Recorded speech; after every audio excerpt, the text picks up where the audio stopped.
Salut à tous, aujourd'hui nous avons le plaisir de vous présenter en exclusivité le test du loader VMAX de Vulcan, gracieusement fourni par Paintball Atlantic.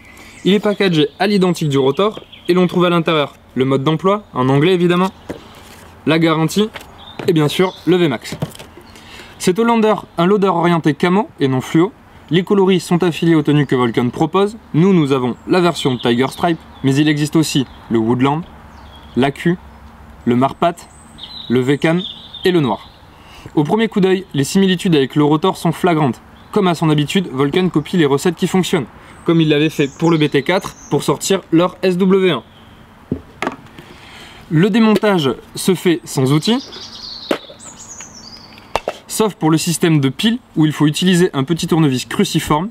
Gros retour en arrière, ils auraient au moins pu copier ça aussi. Il est inévitable de comparer le système d'alimentation de billes avec celui de die. Et là, surprise, bien que très moche, ce petit bout de caoutchouc se révèle très efficace. Vulcan nous promet un débit supérieur à 30 billes par seconde, alors nous allons vérifier ça tout de suite.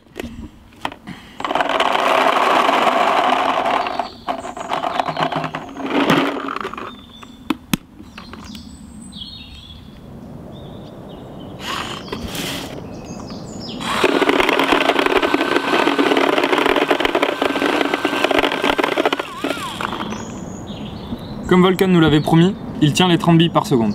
Maintenant, on va voir son comportement sur un lanceur. Testons du Vulcan sur du Vulcan avec ce SW1 sur le stand de tir.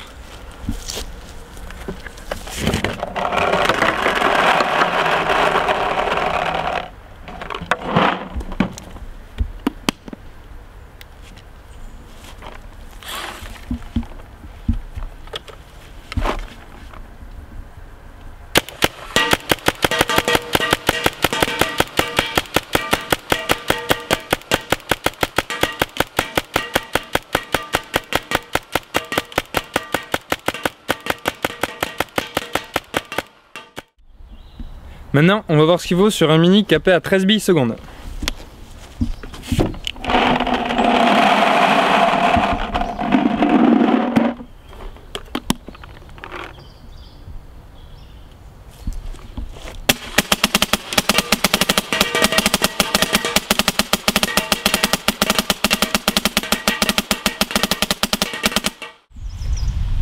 Bien que très efficace sur des lanceurs semi-automatiques, il s'avère moins performant sur des lanceurs électro.